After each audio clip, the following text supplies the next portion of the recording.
Today we're going to be discussing what I think are the top 5 weirdest Nazi weapons. The weapons on this list are focusing more on infantry weapons rather than vehicles such as tanks and planes.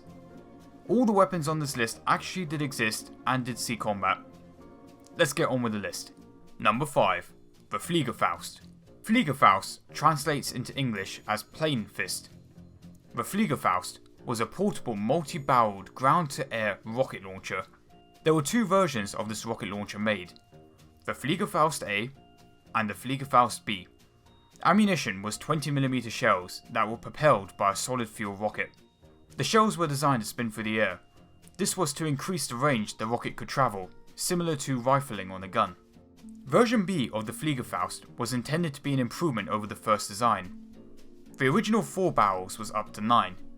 The length of the barrels was also extended to improve range and stability of the rockets. With the addition of the new barrels, the firing sequence was changed. When the Fliegerfaust's trigger was pulled, 4 rockets were fired immediately. The other rockets went off one by one with a 0.1 second delay between each rocket. The same ammunition as the first variant was used. Expected effective range was around 500 meters. The cost per unit of producing either variant of the Fliegerfaust was relatively cheap. The reason behind this weapon's development was to help defend Nazi troops from Allied low-flying planes within Nazi-controlled areas. Nearing the end of the war, the Allies had controls over the skies in Germany. With the Luftwaffe almost non-existent, Allied planes were free to roam around and attack ground troops in relative safety. To shoot down Allied planes, the Nazis had to rely on dedicated anti-aircraft equipment, examples being heavy equipment such as 20mm AA guns and 37mm AA guns. These heavy guns are static, therefore if they're spotted they're easy to take out. It also takes a lot of resources and manpower to build, supply and transport these AA guns. If the Nazis could have armed their men with handheld weapons that were capable of downing planes, it may have slowed down the Allies' advance. At least that's what German High Command thought, hence 10,000 Fliegerfausts were ordered along with 4 million rockets. I think German High Command was hoping the Fliegerfaust would have a similar success as the Panzerfaust. Panzerfaust translates into English as tank fist. The Panzerfaust was a disposable recoilless rifle with a very simple design. It was a warhead on a stick. It was simple to make and cheap to produce. The most common version of the Panzerfaust was the Panzerfaust 60, which was capable of taking out tanks at 60 meters. What makes the Panzerfaust so interesting is that it allowed Nazi ground units to be able to engage tanks without dedicated anti-tank guns. Before the Panzerfaust, there were rocket launchers like the German Panzerschreck and the American Bazooka, but these weapons are big and more cumbersome to handle. They also require more training to be able to use. Other examples of anti-tank equipment are dedicated anti-tank guns, guns like the Pak-43. These big guns have to be set up in advance of the enemy tanks. They also have to be crewed by a trained team, supplied with correct ammunition and camouflaged effectively. All of this took time and resources. While the AT gun was also static, it was a vulnerable target. The Panzerfaust allowed the average German soldier to be able to engage tanks. With this in mind, you can see why German High Command thought it may be a good idea to give ground troops a chance to engage low-flying planes, thus leading to the development and production of the Fliegerfaust in 1945. Here's the thing about the Fliegerfaust. It was a flop. Only 80 of the 10,000 ordered were produced, and even fewer made it to the front lines. The Fliegerfaust also struggled to reach the expected range of 500 meters. The small range made the weapon ineffective, and there is no confirmed aircraft downings with the Fliegerfaust. Number 4. The Panzerwurfminne. Remember the Panzerfaust we were talking about a little while ago? Well, the warheads were rather effective at taking out tanks. The Panzerwurfminne was a throwable warhead. The Panzerfaust warhead worked by exploding on contact and forcing all the explosive energy in one direction, forming a high velocity jet of metal as it punches through a tank's armour. There's one catch with this warhead. To detonate, the primer in the nose needed to make contact with the target. The primer was in the nose. If the nose didn't strike the target first, there would be no explosion. When the warhead is fired by a rocket, the nose of the warhead is guaranteed to hit the target nose first. If Nazi troops were to just throw the warheads at tanks, there was no guarantee that the nose would hit the target first. It would be rather amusing to see Nazis just throwing warheads at a tank, only for them to just bounce harmlessly off due to not hitting correctly. To ensure that the warheads hit their target correctly, which was at 90 degrees to the armour, in English directly side on, the warheads were given fins that deployed after being thrown. This was to stabilize the warhead mid-flight. This gives us the Panzerwerfermine. There were two versions of the Panzerwerfermine, the long and the short. The first version of the Panzerwerfermine was the Panzerwerfermine long. It weighed 1.4 kilograms and was just over half a meter long. The fins were designed to spring out after it was thrown, disengaging the safety on the warhead as the fins folded out. Over 200,000 of the long variant were made in 1943. It was later discontinued in the same year in favour of producing the short variant. Can you guess the difference between the two variants? The Panzerwerfermine short was shorter. Also, it was now stabilised by a canvas strip that unravelled mid-flight. The canvas strips were simpler to manufacture. The Panzerwerfermine did not live up to expectations, unlike the Panzerfaust 60, which could take out a tank at 60 meters. The range was however far a Nazi soldier could chuck a potato masher anti-tank grenade, which wasn't too far. Getting close enough to use the Panzerwerfermine against tanks was almost suicide. Secondly, the fins didn't guarantee the 90-degree hit needed for the warhead to be effective. There was a chance that the warhead would glance harmlessly off the armour, in the process not detonating. Number 3. The Pistola. The Pistola was a modified flare gun which was designed to fire various types of grenades, such as flares and high explosive rounds. Modifications to the flare gun were the addition of a stock to help with the high kickback, and sights for aiming. Sights is not really something you see normally on a flare gun. The grenade we're interested in though is the high explosive anti-tank round. This round would turn the flare gun into an anti-tank weapon. This tiny little pistol was capable of firing a grenade that was able to penetrate 80mm of tank armour at around 70 meters. Like all the other anti-tank weapons on this list, the ideal angle of attack would be 90 degrees to the armour for maximum effect. 280,000 flare guns were converted to be Pistolas. Remember though that the Pistola wasn't just used as an anti-tank weapon, it had many other uses as well. While it was useful in theory to be able to use a flare gun to take out enemy tanks without proper anti-tank equipment, the Pistola was a failure in practice. It was not accurate at long ranges, as the Pistola's weapon spread was far too large. Destroying a tank with the Pistola was very difficult, so the weapon didn't enjoy too much success amongst the soldiers. Since 1943, the popular choice of weapon for taking out tanks was the Panzerfaust, which was much more of an effective weapon at destroying tanks. Only one vehicle kill was ever confirmed with the high explosive anti-tank round with the pistol. Number 2. The STG-44 with Vampire Night Vision. Or Vampire if you prefer. The Vampire Night Vision sight is the first use of night vision equipment by infantrymen. Although the equipment is rather crude by today's standards, it was very advanced for its time. The concept is relatively simple.